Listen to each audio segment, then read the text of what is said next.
You're listening to Nightmare on Film Street. The current time is 6:66. Traffic is clear ahead from here to the afterlife, but it's hell outside. For the next hour, you're on Nightmare time. So, let's give a grave welcome to our hosts, John and Kim. Hello again, fiends, and welcome to Nightmare on Film Street. Horror for the casually obsessed. I'm John. I'm Kim. And we're here closing out our 2011's remake revisit with Craig Gillespie's Fright Night. We should really Colin Farrell's Fright Night. Fright Night.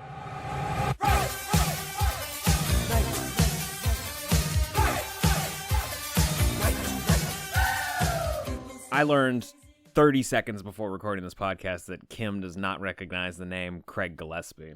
Actually, I shit! You looked this it up You and I wrote down some movies. Foiled by research again. That was gonna be a surprise for me to watch you go, holy shit! I've seen so many of these guys' movies and TV shows and stuff. It's interesting that not a lot of horror in there. That's right, directed by Mr. I, Tanya himself. And Cruella. I guess Cruella has a little bit of darkness in it. I was real surprised doing my one Google search research moment of this whole movie to find that the reception was a lot better at release than I had remembered. In my memory, this was a movie that came out, everybody said sucked, everybody hated it, and has been slowly revisiting it and finding a new appreciation for it. But it seems like moderate box office success, critical, critics were like, it's good, it's fine, Colin Farrell's great. In my mind, this was like the thing, and everybody panned it when it came out.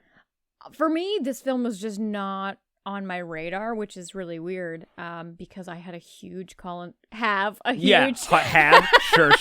Yeah, it went away one day and never returned. I have a huge Colin Farrell thing, and I just never saw this movie. You and I watched it for the first time a couple years ago, and I was like, oh, this isn't so bad. Yeah, also not so bad. Way campier than I think either of us had expected. Yeah. I think it's just because we kind of knew going into it that like everybody kind of had the same name. Mm-hmm. This story is one that has been redone. It's Rear Window with vampires. Yeah. It's a formula that Hollywood really loves to use. It's a formula I really love to watch. No, it's great. The neighbor is evil, or there's a murder next door, or whatever is fun, but it's all more of the same. So yeah. What was that movie that we saw? We earlier when we were dating, we saw a movie that was like this with no vampires, like a Rear Window situation. Disturbia? It had Shia LaBeouf. And I remember being like, this is just Fright Night, but like less Fright Nighty. Yeah. I mean, there's the Jennifer Lopez movie as well, right? The Boy Next Door, which is like Rear Window if you slept with the dude. And he was also kind of a teenager. Yeah, and What Lies Beneath is like a little bit like that, but then it's not at all. Turns out we love spying on our neighbors. So, like, real quick point form, like, I feel like we've kind of already given a few 3 good things, but, like, if for anybody out there listening that has not revisited this or completely avoided it because, like us, we thought the trailer, was selling us the same movie we all had already seen and loved and didn't necessarily need a remake for. 3 good things about Fright Night 2011. Number 1, I think Colin Farrell is really dedicated to this role. Yeah, in interesting ways. Like, I don't know if I want to say like really, really good because I have some thoughts, but he is committed. He looked at the material and said, I'll do all of this to the extreme. Yeah, I'll do it. Did not phone it in one second. I'll eat that apple. Fuck yeah, I will. Number 2, I'm just gonna go ahead and say, and I think maybe all my 3 good things are probably cast related. David Tennant as Peter Vincent is amazing. Yeah, I even think just Peter Vincent as a whole point, because this interpretation is really fun. Yeah, it's the perfect interpretation for 2011, like what 2011's Peter Vincent would be. Yeah, this had to be like the early days of Chris Angel, right? Yeah, in the original film, it's like a horror host who's kind of at the end of his career, and he's got those delusions of grandeur, and the delusions of grandeur of today is the modern massive the modern magician. I almost said musician. Magician. Yeah, dresses like a musician, is a magician, is totally just a sad bro like everybody else in this movie. What's our number 3? I'm gonna toss this to you. My 1 point was just gonna be that everybody in this movie is ridiculously good looking. Okay. And that was just gonna be my whole point. But I don't want to do all cast related things, so I will say that the update on the vampire mythos, they choose a style of vampire for Jerry Dandridge in this one, and it leads to a really great and surprising scare sequence that really fucking worked for me. Hell yeah. Yeah. Yeah, no, this the vampires of this movie are actually pretty great. They remind me a lot of 30 Days of Night. Yeah, they have some interesting transformations. CGI transformations. Yeah. Well, anyway, those are 3 good things. The movie is so much fun. Just a good movie, Like, it's not, no one's getting an Academy Award for this performance. It's kind of its time, but I think in a weird way ahead of its time in terms of tone. This Fright Night lives in a heightened reality that is closer to cartoon than real life. I don't know if that's intentional, but sure. I think it's a fun movie. I think we should stop saying it's a good movie. Okay, fine. We'll leave it at that. Fun movie. Follow us on Twitter. Share your thoughts with us. Anyway, here's the trailer for Fright Night. We'll be back in a minute. Hey, Mom. Hey, just checking in. What you up to?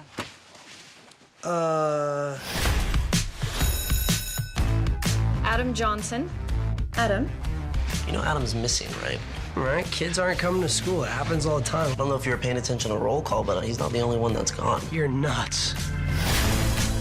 This is my son, Charlie, and his girlfriend. Hi. So Jerry is our new neighbor.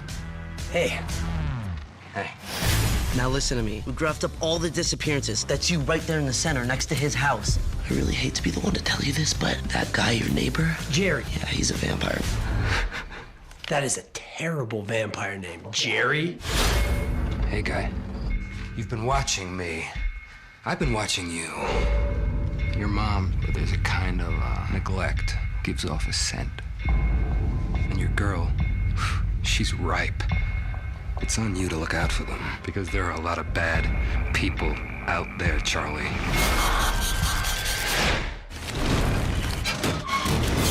What's that?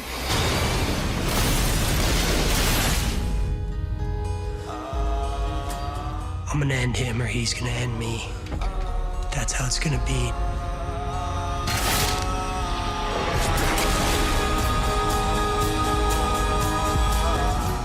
Charlie's gonna find me. I'm counting on it.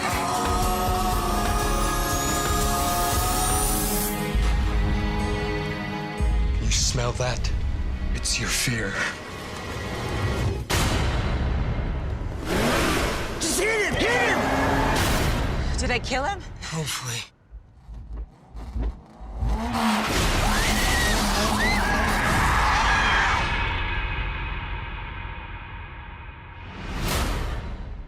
Fright Night is currently streaming on Disney Plus, by the way, and is currently sitting at a 6.4 out of 10 on IMDb, 72% on Rotten Tomatoes, and 3 out of 5 on Letterboxd. For me, the most interesting thing about this movie is how fucking fast it starts. We kind of skip the first act that you would typically see of the film, where Jerry Dandridge wines and dines the family, and mom is warmed up to him, and there's kind of like that push and pull where the son is like, oh no, he's evil, and mom's like, no, he's not, he's coming over for dinner, because Ed is already on to him at the beginning of the film, like kind of way too fast. Like I felt like I had missed skip a something. few. Yeah, we had to rewind because we were like, wait a minute, what is his logic on how evil Jerry Dandridge is? Because we only get one scene with Jerry where he's like super charismatic on the lawn, and he's like, sorry about my dumpster. I've been doing a lot of late night renovations. Never creepy. Honestly, if you see your neighbor, I don't care if they have shift work. If they are doing construction on their house late at night, they are building a prison, a dungeon in their house. 100%. Also, his windows are painted black. Yeah. And like shoddily painted black. not like for cool reasons. In a cool, smart change from the original, though, it's set in the outskirts outside of Las Vegas, so it's not uncommon for people, even in this neighborhood, to work at night and sleep during the day. Hell, his neighbor across the street is a go-go dancer, she says. Imogen Poots insists that she's definitely a stripper, but, half the people that live in this town work in the entertainment industry, so none of them start work before the sun goes down. Mm-hmm. He does say that he works late night construction on the strip, which must be a thing that actually happens, because the only time the strip's not busy is between like 4 and 6 a.m. Oh, that's so true. Yeah, I would say between like 6 and 7 a.m. They get 1 hour. You get what? Yeah, it's like the reverse happy hour. It's just the hour where there's drills and everyone's asleep. I think it's a really cool move. I personally like the whining and dining. Jerry Dandridge moves in and the kid spies on him. Like, I like that slow build setup. But yeah, in the 2011 Fright Night, by the time we're introduced to the characters, he's already killed like a dozen people. Yeah, and we're already like, oh, he's evil. Yeah, because Ed and another kid who just disappeared from their homeroom class have kind of been following Jerry Dandridge already and pinned all of these disappearances on him. Yeah, and Charlie, played by Anton Yelchin, R.I.P., was, you kind of gather, because it's done like so quickly and all through like quick dialogue that he's kind of moved on from Ed as a friend. He's grown up. He's kind of moving into a cooler crowd now because his girlfriend's super cool and super hot, and he doesn't want to be hanging out with the nerds. And Ed is trying to keep him in the group because one of their friends has gone missing, who I guess is what we see in the opening. Yeah, the cold open, which is a fun little kill sequence. I like that cold open too. Based on something Peter Vincent says later in the movie, though, about how he escaped a vampire attack, and then we also find out that it was Jerry Dandridge who killed his family. Oh, you think it was that? I think it was originally that. I think originally the idea was like this was Peter Vincent, and then they just reshot it so that way the kid also dies. Yeah, because then that's the friend, the ex-friend. We never see them hanging out or whatever, apart from some like YouTube videos they do like as gladiators when they're at the height of their nerdiness. It's pretty great. Apparently in the DVD special features, you can watch that whole video. Oh, wow. Yeah. Ed only gets one big scene and then Jerry eats him. He's also gone for like 45 minutes, which... let's go ahead and assume you haven't seen the original Fright Night. You don't know that he's maybe coming back, but it's like he's selling Ed on being a vampire. So like I never would have believed that he was gone completely. Yeah. It's like you're you want this. anticipating Yeah. more Ed. I think he even says to him like, this is a gift. Like, I'm offering this to you. Well, and Ed is also, evil Ed is the best thing about one of the best things. There's a lot of great things about the original Fright Night, but evil Ed is one of the best things, and I find he is significantly absent from this movie. Yeah. He's great when he's there. He's great in his little finale. He's great in the beginning. The casting for Ed is fantastic. So great. Fantastic. Who else would you cast in 2011? Yeah, it's you call Mick Lovin when you have a McLovin character. Yeah, it's Mick Lovin, Christopher Mintz-Plasse. Yeah, thank you. I never remember his real name. I'm sure he. I wanted to write it down because I feel bad for him that like for the rest of his life, if people are like, "Oh, it's McLovin." Yeah. How do you feel about Jerry Dandridge being like a bro, like a real bro? There are some weird philosophies that he has. I don't know. The weirdest sequence is so Jerry knows that Charlie is onto him because he's friends with Ed. Because he's friends with Ed, and he knows that Ed has told him. And Charlie's playing this game of like testing Jerry, particularly when Jerry comes over and he's like, "Can I borrow some beers?" real creepily. Yeah. And this is my favorite sequence of the movie because it's very, very weird. Well, it's hilarious. It's so weird. Colin Farrell's acting in this scene confuses the shit out of me. Yeah, this is right after Charlie has gone back to Ed's house after Ed's gone missing, and he's found like the definitive proof that Ed had about Jerry being a vampire. Which is fucking fantastic. It's footage that he's shot where Jerry can't be seen on the camera because he's a motherfucking vampire. So it's just like it's him doing his late night construction yes, work. Pushing a wheelbarrow and there's nobody pushing it, opening a truck and walking out and there's nobody there. It's so good. It's so fun. I love it. I will never bore of vampires not being caught in mirrors and footage. Yeah. I will watch it forever. I love it. It's like one of the only modern horror movies that doesn't find an excuse for cell phones not to be there. Like, oh no, we have them, and it's the proof that we use to show that he's a vampire. So great. And it also kind of justifies how fast Ed was convinced and how fast Charlie was convinced because you're literally seeing a wheelbarrow move on its own. It's so fucking good. And like they use it constantly throughout the movie. There's a scene where Jerry Dandridge eats a security guard and you can see the action happening in the background with the two of them sort of like wrestling around, and then you're in the shot in the frame is also the security cam footage where you're just seeing a security guard sort of like fighting with the invisible man while his throat gets slashed open. And then the blood like leaks out and you're like, this is just lovely. Amazing shit. Yeah. So back to the scene. For some reason, Jerry comes to the back door, the kitchen door, and he's like hovering in the entrance, and Charlie recognizes this. And so he's kind of toying with him. He accidentally drops a beer. There's glass everywhere. And you know, the polite thing to do would be for Jerry to come in and help, but he hasn't been invited. Yeah, so he can't come through the door. And he's at every opportunity trying to find a way to get in the house. Like, oh, hey, nice cabinets. Good trim work. It's like, because he said that he does construction, so he's got to comment on it. And it's the shiftiest fucking acting from Colin Farrell. I have no idea what the physical direction was here, but his eyes are just darting all over the place. If you were playing a drinking game of like every time Colin Farrell looks left, you have to take a shot, you would be asleep. By the end of the scene, By the end of this scene. It's great. It's like he is a thief who's casing the joint, but he's not doing a very good job of hiding it. Like, he's looking behind Charlie's back, he's looking around the corners, and then he's also inspecting the invisible force field around the door. That's the other thing. Yeah, and it's like, I guess it's like he's in hunt mode and he's like really like shifty, but he's also talking about Charlie's mom and his girlfriend, and to reference them, he keeps like looking off like they're over in the other room. Yeah.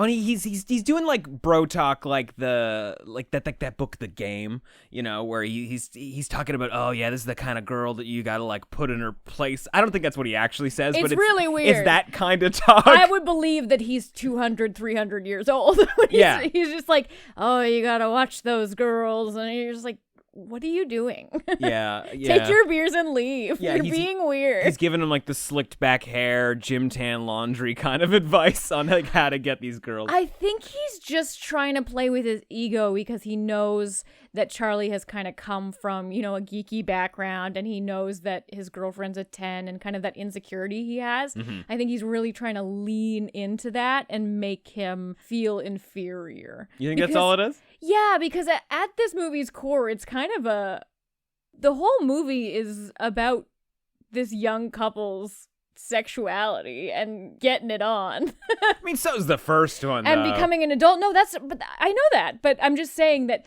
you know, Jerry coming in and being this suave, debonair vampire and seducing and stealing his girlfriend away and penetrating her with his fangs before Charlie can. Like, okay. I don't know.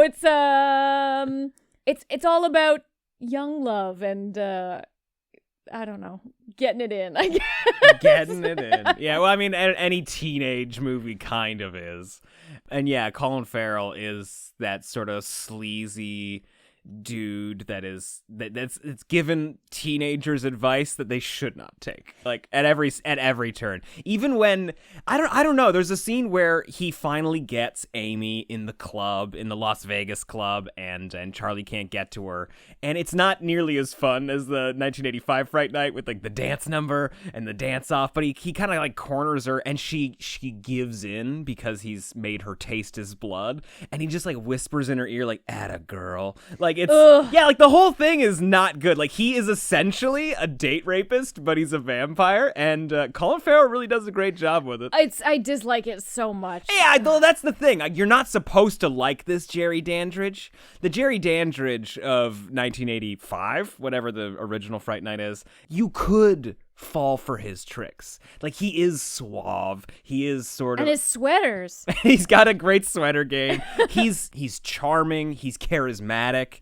And as much as Colin Farrell has all that, he's got, like, the real dark streak of a frat bro. He's fucking creepy. Yeah. And I guess that they're trying to justify, like, okay, well, why is this, like, suave, debonair, like, 400-year-old being, like, fucking with this teenage boy and his girlfriend? You know what I mean? Because he is so singularly focused. Mm-hmm. In both films, he's very singularly focused. And maybe it's out of self-preservation because he knows this nosy kid is going to expose his secret or la la la, or, you know, like, cut open a window and fucking burn him in his sleep. So maybe it's that, but it almost seems too much. Like, he's gone Wile E. Coyote. You know what I mean? You're like, why is he so focused on this kid?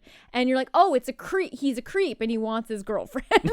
He's a fucking creep and he wants his girlfriend. But he's also using his girlfriend to get Charlie, at least at some point. You know, like, Charlie, it's a kind of a cat and mouse thing where he's just playing around with them. Like, I could crush you right now if I wanted to, but I'm going to let this play out a little bit. I'm going to see what you got. There's a great line where Charlie finally makes his way into Jerry's den at the end of the movie. He's like, did you really think you were just going to waltz in here and defeat 400 years of self-preservation? Like, damn, that's a good line. Like, yeah, people have been trying very hard to kill me for 400 years, every way possible, and I've gotten very good at stopping them. That's so cool. Yeah, and that scene has a reveal that I mentioned in the beginning. There's a unique thing about Jerry that we haven't really talked about. They gave him like a type of vampire. Like, Peter Vincent goes into this when we kind of reveal that he's actually just really nerdily into the history. He's not a magician. He just loves kind of dark shit and historical, weird, off-beaten shit. And he reveals that Jerry is this type of vampire that likes to create fledgling vampires. Yeah, like, he's tribal in nature, so it's not so much that he's showing up and just drinking the town dry and moving on. Like, he's creating a community of vampires. Which is really cool, and also the style of drinking that he doesn't just, like, one and done you. Like, he'll keep you alive for weeks. How do we gloss over the fact that he's got, like, a hidden closet that's got several prisons in it? Yeah, he's basically rebuilt this house to have an impossible amount of square footage, a magical amount of square footage. Justin Long would be in there with his fucking tape measure, just like, holy shit, there's like 10 other rooms in here. Yeah, there's an evil hallway of imprisonment, and then there's a sub basement, and then there's like a fucking catacombs the fact of vampire corpses. It's amazing. So, like, the prisons that he's keeping them in, you think it's just that they're like his refrigerator, right? Like, he kidnaps a girl, he keeps her locked in this room, and he opens it up just to feed on them until they finally expire, you know? Like, it's like he's got a 6-pack of beers, but they're all blonde women. It's really just sort of like an incubating chamber. Like, he's keeping them in there until they turn. And then they go to the sub-basement where their, you know, kind of coffins are. But, like, these vampires don't have the standard coffin to sleep in. They just dig holes into the earth. And he's broken open the foundation and, like, even the walls of the foundation. And, like, they're coming out of the ground, sideways from the house, up from the dirt. It's such a killer sequence. It's really great because we know, like, there was that tidbit dropped that he does like to create other vampires. Yeah. We don't really see how many he's amassed. We don't see any that he's amassed. No, I think at best you assume he's got Evil Ed and his girlfriend. Like, you don't... I sure didn't think that he had other people. I mean, maybe if I wasn't a dummy, I would have remembered that he'd already killed like a dozen people and no one has found the bodies yet. He's got a Franco down there. Oh yeah. I was so confused when he killed Franco and his buddy. Like, they're just hanging out, smoking weed in their car, angrily watching Charlie put up crosses in his room. Like, that dude's fucking weird, man. We shouldn't be friends with him anymore. And then Jerry just like eats their throats in the driveway. It's like, why did he kill them? Well, maybe he was unsure if they were actually friends or not. And he's like, oh god, these are other people that are gonna help fucking wiener neighbor eat me or whatever. But yeah, I think his goal is to basically just take that whole subdivision. Yeah, it makes sense because when they do the bird's eye kind of establishing shot, this town is in the middle of fucking nowhere. Yeah, it's just like a square lot with, I don't know, 100 houses on it. And 6 there's rows nothing of else houses around. and nothing else. Yeah, it's like a new subdivision or something. And by the looks of it, Toni Collette's probably like the sales agent who sold everybody their houses. Oh, man. Like Poltergeist. As soon as they showed her in the opening scenes, like putting her lawn signs with their sharp little stake bottoms, I was like, oh, this is coming into play. And it does! It's so good! It is good. There is a crazy long sequence where Jerry is finally like, fuck you guys, I'm coming in the house. And they pull like the classic vampire, like, well, you can't come in if we don't invite you. And he just rips the gas line out of the lawn, lights it on fire, and their house blows up. He's just like, I don't need permission if there's no house. Pretty good. And then it's like 18 more minutes of him just chasing them down the desert highway. It fucking turns. Like, there is no convincing scene and big, long, drawn-out scene. Everybody confronts Charlie. They're like, Mom and Amy are like, you're being weird. Why is all this garlic and... Son, show us the drugs. And he's like, nope, neighbor's a vampire. And they're like, no, he's not. And then they're like, oh, wait, yes, he is. Like, oh, wait, he is trying to murder us with superhuman strength. He threw a motorcycle through the back of our minivan. That entire car sequence, we can't really call it a chase sequence because he is kind of barely chasing them, is really odd because the entire thing is CG for the most part, right? Because the camera is impossibly looking 360 degrees. You didn't love that? Oh, no, I did love it. Okay, yeah, sure. But you had the best interpretation of it. You were like, I feel like I'm on one of those rides in Universal, like King Kong or the Fast and the Furious. The Fast and the Furious. Shout out to Earthquake as well, the OG. Classic. It's so fun because you see all sides of this infiltration of Jerry. He throws a motorcycle at the back. He's at the side. He's in front of the car. Like, he's underneath. They run him over, and then he's under the car, like fucking Robert De Niro in Cape Fear. I'm full of references this episode. And he just like punches his way through the bottom of the car, and you get like a vampire hand just like sticking up, trying to grab Mom's foot from the gas pedal. Loved it. But yes, it's all done it's made to look as though it's one unbroken shot. Like from the moment they leave the house until they're outside the car fighting Jerry Dandridge by hand. And the CGI quality of it is just to sort of blend the cuts. Because yeah, the camera is moving around in the car. Like we go on Amy in the back seat, and then we pivot around to Mom and Charlie in the front seat, and we're looking out all of the windows, and it's just like there's nowhere for a cameraman to be. No, it's done so well. It looks great. I mean, it's got that CGI quality, sure. I mean, it is like 12 years old at this point, so like obviously it feels like a ride though. It's fun. Yeah, love it. It looks so cool. It's a great idea.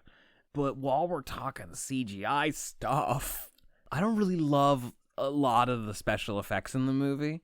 I think it's just because they have that CGI quality to them. It was just the time when they were just going ham a little bit before they should have. Yeah. Specifically the finale of Jerry's face. Yeah.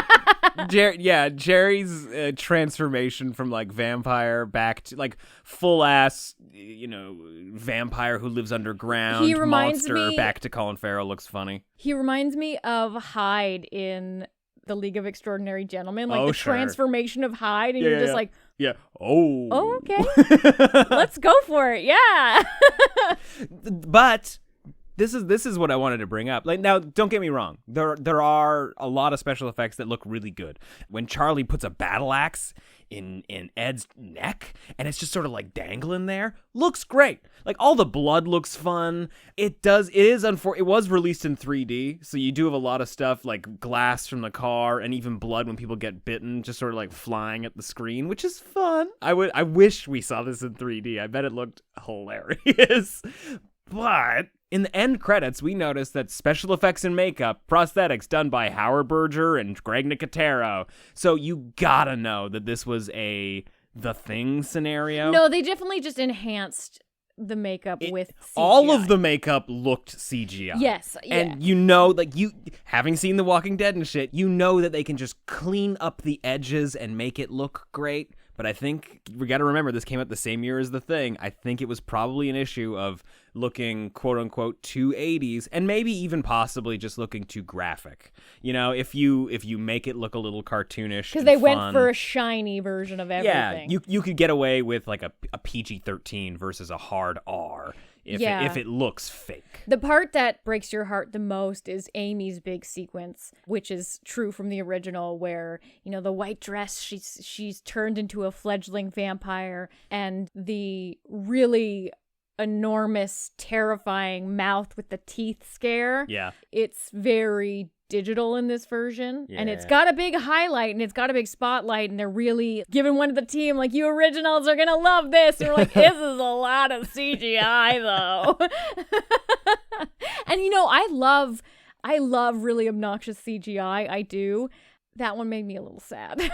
Yeah. I can handle giant-headed Bat Jerry, but Amy with a mouthful of digital teeth was like, oh. Yeah, I wonder too if it was a matter of it being too graphic and ruining the humor, because like the movie is very funny, and a lot of that might even just be in Colin Farrell's performance. He's smirking the entire fucking movie. He is. People are like, I think you're a vampire, and he's like, I'm just gonna bite this apple. I love that they kept that too. It's just like the fact that Chris Sarandon, who has a great cameo in the movie, and Colin Farrell just eats the fuck out of him. R.I.P. O.G. Jerry. O.G. Jerry. R.I.P. Yeah, they kept the idea that he's like a fruit bat. He has some. He's a beer bat. He is slamming beers in this movie. It's fun. I also remember that, and I don't have the exact quote here because I didn't look it up, but I do remember at the time seeing like an interview on Entertainment Tonight or something, where Colin Farrell was talking to the interviewer and saying like, yeah, you know, they're gonna make this movie no matter what. And it's like, even I personally don't necessarily like think that the original Fright Night needs to be remade, but I love that goddamn movie. And if anybody's gonna play Jerry Dandridge, it's me. Like, I'm gonna make sure it's me. So like, this was a role that he was like, oh fuck yeah, that's mine. Everybody get out of here. I dibsed this one. So he is, you know, dead end loving it in the movie. He is in his element. He's doing exactly what he wants to do, and it totally works. And it's honestly maybe the perfect role for his eyebrows. Starring Imogen Poots, Anton Yelchin, and Colin Farrell's eyebrows. Vampires have to do a lot of eyebrow acting. They're very suave. I guess that's true, yeah. They give him those cool-ass vampire fingernails, too. I love those little fucking things. Yeah, I love a good vampire fingernail. We also, haven't talked too much about David Tennant. We're here at the end of the episode. So. You know what we fucking haven't talked about? What's that? That scare. We were working our way to it with the secret lair of captives. It's like the big breaking in scene where Anton Yelchin's breaking into his house because he's left for a little bit, and he discovers the... Oh, yes, shit! He discovers the secret chamber behind the closet. I was confused. I was like, I thought we kind of talked about the vampires coming out of the basement. No, yeah, he tries to rescue the go-go dancer. It's like a mini heist sequence in the middle of this vampire movie where they're skulking around the house, and you can tell Jerry knows they're there. Oh, because he can totally smell them. Yeah, like he knows immediately that Charlie is in the house and that he's trying to sneak this girl out. And it's like he's, you know, conveniently getting in their way, you know, going to the fridge and grabbing a beer. They've got to like skulk around him and time it out perfectly. And then you can see that he's like around the corner watching them leave the house. Big old smirk, fun eyebrows on. And as soon as they get out into the light, that girl explodes. Because she's a motherfucking vampire. So good. It's such a cool little moment, and Anton Yelchin, to his credit, really has the weight of that moment for the rest of the movie. Yeah. Like, he's just like, I killed a person. I watched a person die in a way that should not exist. And like, the other thing, too, is like to go through that harrowing journey, you know, adventure through and that the point house. Where they get outside and the sun is shining. We finally fucking made and she's like, thank you so much. He saw her get drank and like she was weak. She could barely move. Oh. And she's like, oh man, she didn't even know she her was a maybe vampire. dying moments where Jerry's eating her and she sees Anton Yelchin watching and just puts a finger up to her lips, like, don't say anything, was crazy. It's like, she's like, I'm not going to say anything. I'm not going to call out for help. I'll just politely die here so you can leave. That was like a mom instinct moment. And you were like, oh, weird. Does she have kids? But yeah, she didn't even know she was a vampire. He didn't know she was a vampire. And it's just such a nice sudden scare that you're like, oh, fuck, this is dark. Love it. Yeah. And even David Tennant has a moment at the end of the movie where they're cornered by all the vampires. They found a little bead of sunlight to hang out in to stay safe, and then he starts to smoke. It's like, well, it's because you're turning. I bit you, and you are slowly becoming a vampire. So it's got this great little ticking clock at the end of the movie where Charlie's like, gotta fucking do something, otherwise everybody, including the guy he showed up with to save the day, are going to eat him. And his girlfriend. Very sad. And bonus points, full body burn at the end of this movie, man. Charlie lights himself on fire to basically sort of like distract Colin Farrell's... Yeah, vampires don't like being on fire. I think that's perfect logic. So yeah, the idea is like... I don't like being on fire. He's not thinking properly. He's being frantic. It's the opportunity to stab him in the heart. Love that heart stab, by the way. Yeah, revealed his heart a little bit because his skin is burnt open. Oh, it's so good. You can't miss, right? And like they've stabbed him in the heart already, including Toni Collette doing a great little... Save my son moment. Where do we ever see her at the end of the movie? The last she calls him when they're about to get it on in Chris Angel's apartment. I'm a little busy. I'm having I'm an adult man is letting me have sex with my teenage girlfriend in his Las Vegas apartment, and is maybe coming in to see it. Everybody in the movie's a weird frat bro. Even David Tennant, one of the heroes. Yeah, this movie is really horny. Yeah, super horny and just like a real fun, good vampire time, man. Yeah, you're right though about Colin Farrell being a creep, and maybe that's why I haven't really gotten into it, because I'm like, I don't want to see him this way. Like, is that why you didn't like Banshees of Inisherin? And you're like, I don't want to see him sad. He's so dreamy. Why are you gotta put this on him? I just want to see his eyebrows act. Okay, well, I mean, eyebrows and also the rest of it. How you rate Fright Night 2011? I'm gonna give it a 2 out of 4. Really? Mm-hmm. That's okay. I'm giving it at least a 2.5. Like that's not a much different rating. Yeah, I'm giving it a. Oh man, it was fun. I'm gonna keep it at a 2.5. It's a good movie. Yeah, no, it's totally fun. It's great casting. I don't know if we commended the casting enough. Everybody does such a great job. You know, it's a little surface level. Everybody's kind of stuck in their own little zone. Mm-hmm. But I don't know. Everybody's ridiculously good looking. Yeah, well, that, and we've got a British actor. He is kind of British in the movie though. But we've got like hard Irish accent from Colin Farrell masked with his American accent. Yeah. Toni Collette. I mean, we always doing an American accent, but like she's got a real. I shouldn't do it. she's got a real Australian accent. Yeah. And you don't hear it ever. And yeah, just I mean, and also like she doesn't really have a whole lot to do, but Imogen Poots kind of great in everything she's in. Yeah, she's just like got so much. What do you call it? She's got that it factor. Yeah, like you just want to watch her. I think it's because she's very, very, very, very pretty. Might have something to do with it. She's also just a really great actress, because her and Anton Yelchin also played together in Green Room. Yeah. And they're both doing completely different roles and characters, and it's great to see them together again. I'm so sad about Anton Yelchin, though. We all are. But that's just our opinion. Let us know what you thought of Fright Night 2011, especially if you've revisited this movie since it was first released. Oh man, tell me how great it was to see it in 3D if you saw it in the movie theater. I want to feel. Is there a 3D version of this available? I would be also just really excited to see when Imogen Poots throws that mace and hits Evil Ed. That would be a 3D moment for me. That would have been a lot of fun.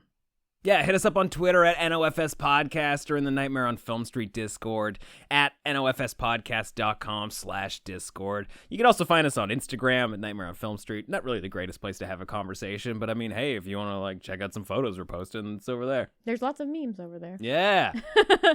If you've been a fan of Nightmare on Film Street for a while and you need even more content, hit us up over on our Patreon Fiend Club at nofspodcast.com/Fiend Club. There's tons of bonus episodes, all always happening over there, and we do the occasional watch party or live stream, and it's always tons of fun. We're in the middle of our Universal Classic Monsters podcast series. If you need more vampires, you want more bats, we've got the OGs over there. We're talking about Bela Lugosi. We're talking about the Spanish Dracula, Dracula's daughter, and depending on when this comes out, we'll either be talking about Renfield soon, or we very recently just posted that episode.